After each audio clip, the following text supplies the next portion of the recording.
EPS 95 पेन्शनधारकांचं काल 1 February 2026 ला budget declare झाल्यापासून आपल्या चॅनलचे बरेच व्ह्यूअर EPS 95 पेन्शनधारक असल्यामुळे बरेच जणांचे कमेंट्स मी काल बजेटमध्ये काय काय डिक्लेरेशन झालं, काय काय घोषणा झाला याचे 2 व्हिडिओ पोस्ट केले होते। त्याच्या खाली बऱ्याच जणांच्या कमेंट्स आल्या की EPS 95 पेन्शनधारकांचं काय झालं का, त्यांच्यासाठी काय घोषणा केली का, अशा बऱ्याच जणांच्या कमेंट्स आल्या होत्या आणि तेच आपण आजच्या व्हिडिओमधून पाहणार आहोत की नेमकं काय अपडेट झाले आहे का नाही झाले। तर या अगोदर काही जे अध्यक्ष आहेत EPSचे किंवा राष्ट्रीय अध्यक्ष आहेत यांनी काय इशारा दिला होता याची सर्व इन्फॉर्मेशन आपण आजच्या व्हिडिओमधून पाहणार आहोत। सो व्हिडिओ स्किप न करता शेवटपर्यंत पाहायचे। चॅनलवर पहिल्यांदा आला असेल तर अशाच महत्त्वपूर्ण आणि गव्हर्नमेंटच्या नवीन अपडेटसाठी चॅनल सबस्क्राईब करा, त्याचबरोबर शेजारील बेल आयकॉन सुद्धा ऑन करून ठेवा, म्हणजे असेच महत्त्वपूर्ण अपडेट तुमच्यापर्यंत रेग्युलर पोहोचत राहतील।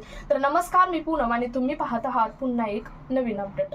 EPS 95 पेन्शनधारकांची आतापर्यंतची मागणी होती किंवा अपेक्षा होती की EPS 95 पेन्शनधारकांची जी पेन्शन आहे ती या बजेटमध्ये वाढवण्याचा सरकार निर्णय घेईल।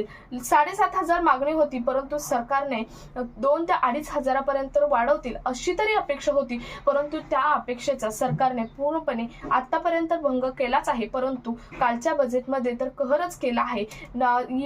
EPS 95 सोडा तर EPFOच्या कोणत्याच घोषणा हे किंवा EPFO हा विषयच कालच्या बजेटमध्ये घेण्यात आलेला नाही। कर्मचाऱ्यांसाठी तर कोणत्या घोषणा झाल्याच नाहीत। शिवाय EPS 95 पेन्शनधारकांचा अतिशय महत्त्वाचा मुद्दा होता की जो आतापर्यंत खूप वेळा त्यांनी आंदोलन केली, मोर्चा काढला, या वर्षात तरी त्यांनी हा मुद्दा खूप उचलून धरला होता EPS 95 पेन्शनधारकांनी, आणि तरी सुद्धा बजेटमध्ये याचा 0.1% सुद्धा मुद्दा घेण्यात आलेला नाही आणि बजेटमध्ये EPS 95 पेन्शनधारकांची पेन्शन ही डिक्लेअर करण्यात आलेली नाही। त्यामुळे बरेच EPS 95 म्हणजे जवळजवळ सगळेच EPS 95 पेन्शनधारक हे नाराज आहेत, कारण सरकारने आतापर्यंत 11 वर्ष असंच खेळवलेलं आहे। परंतु मागच्या आठवड्यामध्ये EPS 95 पेन्शनधारकांचे जे महासचिव आहेत त्यांनी दिल्लीला जाऊन बऱ्याच मंत्र्यांना लेखी पत्रही दिलं होतं की या बजेटमध्ये आमची पेन्शन वाढवा, असं पत्रही दिलं होतं। परंतु आणि ते नेते होते भाजपचे नेते, परंतु भाजपचे नेते असून सुद्धा केंद्राचं सरकार भाजपचं आहे, BJPचं आहे, बऱ्याच राज्यामध्ये सुद्धा सरकार BJPचं आहे, तरी सुद्धा सरकारने यातील कोणतीच गोष्ट लेखी पत्र देऊन सुद्धा मनावर घेतलेली नाही। आणि त्यावेळी लेखी पत्र देताना मात्र त्यांनी असं सांगितलं होतं की आम्ही तुमचा हा प्रश्न पुढे मांडू आणि नक्कीच तुमच्यासाठी पॉझिटिव्ह रिप्लाय देण्याचा प्रयत्न करू, असं सुद्धा सांगितलं होतं। परंतु पूर्ण सर्वे केला तर वर्षभर आता आंदोलन वगैरे, मागे तर आंदोलन झालेले आहेत, मोर्चा झालेला आहे, परंतु या वर्षात जरा जास्तच हा EPS 95 पेन्शनधारकांचा मुद्दा उचलून धरला होता, परंतु तरीही कोणत्याही प्रकारचा रिझल्ट त्यांना मिळालेला नाही, म्हणजेच EPS 95 पेन्शनधारकांना मिळालेला नाही। शिवाय EPFOचा कोणताही विषय कालच्या बजेटमध्ये घेण्यात आलेला नाही। आता तुम्ही बघितलं तर 2 दिवसापूर्वी जे उत्तर प्रदेशचे EPSचे अध्यक्ष आहेत ते म्हणजे ओम शंकर तिवारी जे आहेत, त्यांनी सरकारला इशाराच दिला होता किंवा एक मोर्चा घेऊन, एक मीटिंग घेऊन सांगितलं होतं की जर या बजेटमध्ये आपले जर EPS 95 पेन्शनधारकांचा कोणता निर्णय घेतला नाही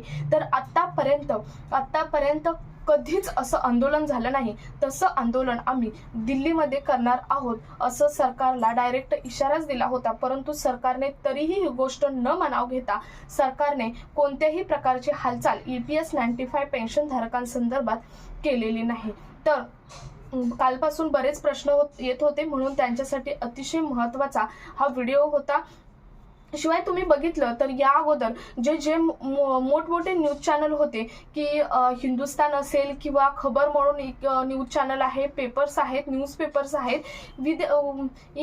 मी सुद्धा सांगितलं होतं माझ्या चॅनलवरती की बजेटमध्ये आपली पेन्शन वाढू शकते आणि अपेक्षा तशीच होती, कारण सरकारने जेव्हा या अगोदर 2 महिने सरकारने जी जनता आहे त्यांच्याकडे एक वेबसाईट म्हणजे एक पोर्टल दिलं होतं ज्या पोर्टलवरती तुम्हाला तुमचं मत नोंदवायचं होतं ती पोर्टल होतं MyGovernment.in या केंद्र सरकारच्या पोर्टलवरती मत नोंदवायची होती। आणि मी त्याचा जेव्हा अभ्यास केला तर त्या पोर्टलवरती बऱ्याच EPS 95 पेन्शन धारकांनी मत नोंदवली होती की या बजेटमध्ये EPS 95 पेन्शन धारकांची पेन्शन वाढून 7,500 व्हावी अशी बऱ्याच पेन्शन धारकांनी मत नोंदवली होती। आणि सरकारने हे सांगितलं होतं की आम्ही त्या पोर्टलचा सर्वे करू आणि त्या पोर्टलवरती जास्तीत जास्त मतं कशावरती आलेले आहेत त्याची घोषणा करू किंवा त्यासाठी पॉझिटिव्ह रिप्लाय देऊ असं सांगितलं होतं।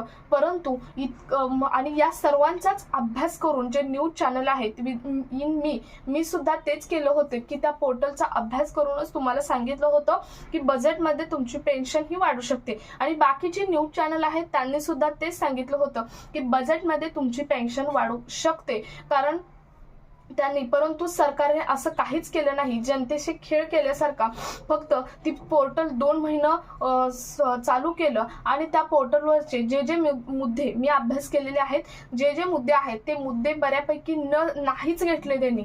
फक्त त्यातील एक मुद्दा कालच्या बजेटमध्ये चांगला त्यावर प्रभाव देण्यात आला तो म्हणजे नारी शक्ती, महिलांसाठी घोषणा 4 केलेल्या आहेत त्यावरती फक्त त्यांनी ट्रेस दिलेला आहे। परंतु EPFOच्या फक्त पेन्शन धारकच नाहीत तर कर्मचारी आहेत त्यांच्या सुद्धा बऱ्याच मागण्या त्या पोर्टलवरती होत्या, परंतु सरकारने त्या सुद्धा घोषित केलेल्या नाहीत किंवा त्या सुद्धा पूर्ण केलेल्या नाहीत। त्यामुळे यावरती आपण पुढे काय होणार हे आपण आता जे EPS 95 पेन्शन धारकांचे राष्ट्रीय अध्यक्ष आहेत माननीय कमांडर अशोक राऊत असतील, महासचिव असतील वीरेंद्र सिंग किंवा वेगवेगळ्या राज्यात असतील। आता मी म्हटलं तुम्हाला जे बजेटच्या अगोदर 2 दिवसापूर्वी तिवारी यांनी सुद्धा घोषणा केली होती किंवा सरकारला इशारा दिला होता की आतापर्यंत अनब्रेकेबल आम्ही आंदोलन करू असा सुद्धा इशारा दिला होता। त्यामुळे आता पुढे पाहावं लागेल की EPS 95 पेन्शन धारकांना आंदोलन करण्याची गरज ही सरकारने पाडली आहे, सरकारने त्यांना भाग पाडला आहे की आंदोलन करण्यासाठी। कारण EPS 95 पेन्शन धारकांनी आतापर्यंत समंजसपणे पूर्ण आंदोलन केली होती। 3 आणि 4 डिसेंबरला जंतर मंतरला मोठं आंदोलन होणार होतं ते सरकारच्या सांगण्यावरून EPS 95 पेन्शन धारकांनी कॅन्सल केलं होतं, परंतु आंदोलन ते कॅन्सल करून सुद्धा नंतर खूप वेळा समंजसपणे EPS 95 पेन्शन धारकांनी लिखित पत्र दिलं होतं। त्यानंतर ऑक्टोबरमध्ये EPS 95 पेन्शन धारकांना PFच्या अधिकाऱ्यांनी एक लिखित पत्र दिलं होतं की आम्ही तुमची ही मागणी पूर्ण करू। लिखित पत्र देऊन सुद्धा त्याचा रिप्लाय आजपर्यंत आला नाही। त्यामुळे प्रत्येक EPS 95 पेन्शन धारकांना सरकारने एक धोका दिल्याचं दिसत आहे। बजेटची पूर्ण अपेक्षा EPS 95 पेन्शन धारकांना होती, परंतु बजेटमध्ये कोणतीही घोषणा झाली नाही। सो अतिशय आजचा व्हिडिओ महत्त्वाचा होता यासाठी की बऱ्याच जणांच्या कमेंट्स येत होत्या की EPS 95 पेन्शन धारकांचं बजेटमध्ये काय झालं, तर बजेटमध्ये कोणतीही हालचाल किंवा कोणतीच घोषणा EPFOची केलीच नाही। म्हणजे EPFOची कर्मचाऱ्यांसाठी सुद्धा केली नाही आणि EPFOच्या पेन्शन धारकांसाठी सुद्धा कालच्या बजेटमध्ये कोणतीच घोषणा केलेली नाही। तुमचं यावरती काय मत आहे हे मला सांगायला आणि बोलायला सुद्धा खूप इरिटेट वाटतं, कारण प्रत्येक वेळी टाळाटाळ सरकारकडून होत आहे। बऱ्याच जणांनी प्रत्येक व्हिडिओच्या खाली कमेंट्सच्या माध्यमातून त्यांची मतं सांगत आहेत, परंतु सरकारपर्यंत हे मतं पोहोचवण्यासाठी पोर्टल देऊन सुद्धा सरकारने हे मतं इग्नोर केलेले आहेत।